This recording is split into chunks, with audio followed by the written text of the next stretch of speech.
प्रथम मांग हमारी ये है कि हमको पूर्ण नियमित शिक्षक बनाया जाए, क्योंकि हम शिक्षक पात्रता की समस्त योग्यताओं को पूरा करते हैं। कि उनकी बातों को अधिकारी नहीं सुन रहे हैं, शासनादेश का पालन नहीं हो रहा। 20 साल में बात होती है, फैसला होता है, उसका क्रियान्वयन के आदेश के लिए हमें फिर धरने में बैठना पड़ता है। ये नवीनीकरण में जनपद स्तर पर इनका शोषण होता है हमारे संवर्ग का, ये बंद होना चाहिए। कोई भी मीटिंग नहीं हो रही है, हम लोग परेशान हैं।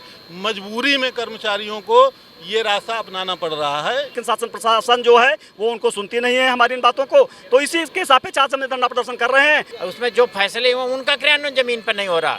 उत्तर प्रदेश विशेष शिक्षक संयोजक की तरफ से इधर एक धरना प्रदर्शन किया जा रहा है। इन शिक्षकों की लंबे समय से कई सारी लंबित मांगे, इन्हीं लंबित मांगों को लेकर आज राजधानी लखनऊ में धरना प्रदर्शन किया जा रहा है। आप देख सकते हैं यहाँ पे कितने सारे शिक्षक मौजूद हैं और अपनी मांगों को लेकर लगातार ये आवाज उठा रहे हैं, लेकिन शासन प्रशासन न जाने क्यों इनकी आवाज सुनने के लिए तैयार नहीं। तो आज हम इन शिक्षकों से बात करते हैं और जानते हैं कि इनकी कौन कौन सी मुख्य मांगे हैं और किन किन मांगों को लेकर ये लोग यहाँ धरना प्रदर्शन कर रहे हैं। आप लोग यहाँ पे धरना प्रदर्शन कर रहे हैं, आप लोगों की किन किन मांगों को लेकर ये धरना प्रदर्शन किया जा रहा है? ये उत्तर प्रदेश विशेष शिक्षक एसोसिएशन विगत 20 वर्षों से दिव्यांग बच्चों की सेवा में वो कार्य कर रहे हैं। हमारे विशेष शिक्षकों के लिए 10 सूत्री मांगों के सापेक्ष आज यहाँ पर हम लोग एकत्रित हुए हैं उत्तर प्रदेश विशेष शिक्षक एसोसिएशन के बैनर तले। प्रथम मांग हमारी ये है कि हमको पूर्ण नियमित शिक्षक बनाया जाए, क्योंकि हम शिक्षक पात्रता की समस्त योग्यताओं को पूरा करते हैं। दूसरी मांग हमारी है कि जब तक नियमितीकरण की व्यवस्था में देरी हो रही है, तब तक हमको रिजर्व समिति की संस्तुतियों के सापेक्ष हमको वेतनमान मानदेय भुगतान किया जाए।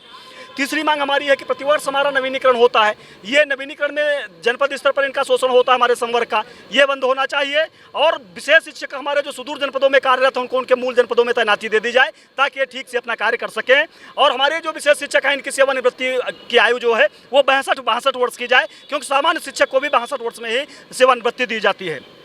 समर्थ मोबाइल पर कार्य करने के लिए, समर्थ हैंड से उस पे पोर्टल पे काम करने के लिए मोबाइल हैंडसेट का कमिटमेंट था गवर्नमेंट का, आज तक हमको नहीं दिया गया है। वो उपलब्ध कराएं, जब तक उपलब्ध नहीं कराते हैं तब तक हमको कार्य करने में बहुत समस्या हो रही है, नहीं देते। और सेवा प्रदाता के माध्यम से जो हमारे विशेष शिक्षक नियुक्त हैं उनको विभागीय संविदा में समाहित करते हुए उनको भी सारी सुविधाएं दी जाएँ और सेवा प्रदाता से नियुक्तियाँ बंद की जाएँ और विशेष शिक्षकों को भविष्य निधि कटौती इनकी की जाए, जो है ये बहुत आवश्यक है।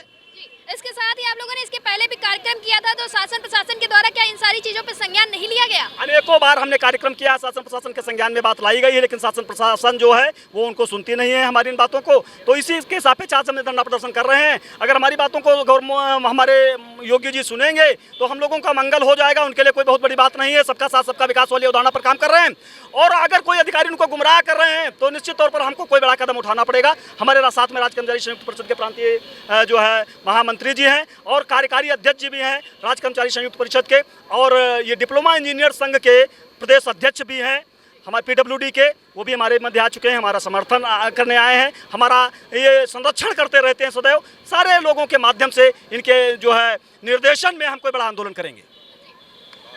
क्या उत्तर प्रदेश में अपनी मांगों को मनवाने के लिए कर्मचारियों को धरना प्रदर्शन ही करना पड़ेगा, तभी सरकार इनकी बातों का संज्ञान लेगी? ऐसे ही लग रहा है। अधिकारी जिस तरह से कान में रुई डाले हुए हैं और निरंकुश हुए हैं, असंवेदनशील हुए हैं, इसके लिए मजबूरी में कर्मचारियों को धरना प्रदर्शन का रास्ता अपनाना पड़ रहा है। अन्यथा शासन के सैकड़ों शासनादेश हैं मुख्य सचिव स्तर से कि प्रतिमाह हर स्तर पे इनसे बुला करके पदाधिकारियों से बैठक की जाए। जिला स्तर से लेकर के प्रांत स्तर तक सबको है कि हर महीने मान्यता प्राप्त सेवा संघों के पदाधिकारियों को बुलाइए और उनकी ग्रीवांस लीजिए।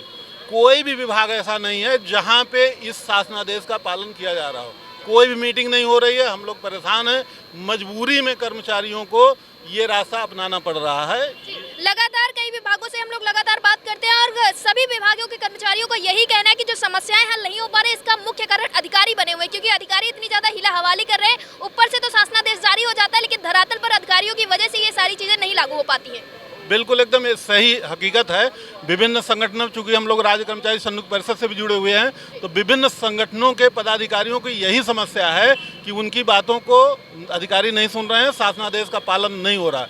अब हम लोगों को सरकार के शासनादेश का पालन कराने के लिए धरना प्रदर्शन करना पड़ रहा है। इससे बड़ी दुर्भाग्यपूर्ण स्थिति नहीं हो सकती है। आप लोग लगातार इतनी देर से धरना प्रदर्शन कर रहे हैं, क्या अभी तक कोई भी अधिकारी यहाँ पर संज्ञान लेने के लिए आया है आप लोगों की समस्याओं का? कितनी देर किन बात नहीं है, 20 साल हो गया। 20 साल में बात होती है, फैसला होता है, उसका क्रियान्वयन के आदेश के लिए हमें फिर धरने में बैठना पड़ता है। बात इस हम कोई आसमान के तारे नहीं मांग रहे, हम ये मांग रहे हैं कि जो जीवन निर्वाह भत्ता होता है हम कर्मचारियों को कम से कम वो तो मिलना चाहिए। ये विशेष शिक्षक एसोसिएशन का धरना चल रहा है। ये ऐसे बच्चों को पढ़ाते हैं जो समाज से परिष्कृत हैं, किनारे पड़े हुए हैं, जिनका विकलांग हो गए हैं, उनको विशेष शिक्षण दिया जाता है।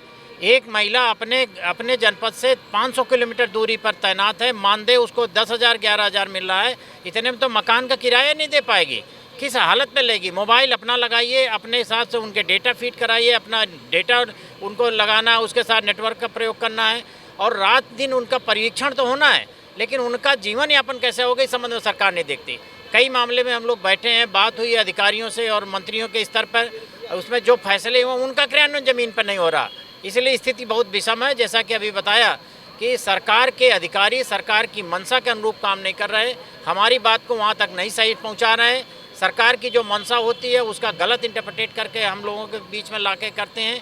इसलिए सरकार से मेरी मांग है कि कम से कम वो इस मामले में सजग हो, बैठें, हमारे साथ बात करें और इन विशेष शिक्षक एसोसिएशन की जो मांग है इसको सॉर्ट आउट करने के लिए काम करें। यहाँ पे जो कर्मी मौजूद है इनका साफ तौर पे यही कहना है कि शासन प्रशासन की तरफ से, सरकार की तरफ से तो शासनादेश जारी कर दिए जाते हैं, लेकिन अधिकारियों की हिला हवाली का खामियाजा इन लोगों को भुगतना पड़ता है। इनकी कई सारी मांगे, इन्हीं को लेकर यहाँ धरना प्रदर्शन किया जा रहा है। इसके पहले भी कई बार धरना प्रदर्शन कर दिया गया है, लेकिन अभी तक इनकी समस्याओं का हल नहीं हो पाया। अब देखना ये होगा कि इस धरना प्रदर्शन के बाद क्या इन सभी लोगों की समस्याओं का हल होता है या फिर एक बार फिर से आश्वासन दे के छोड़ दिया जाता है। कैमरा पर्सन विवेक के साथ मैं मौजूद, आप देख रहे हैं।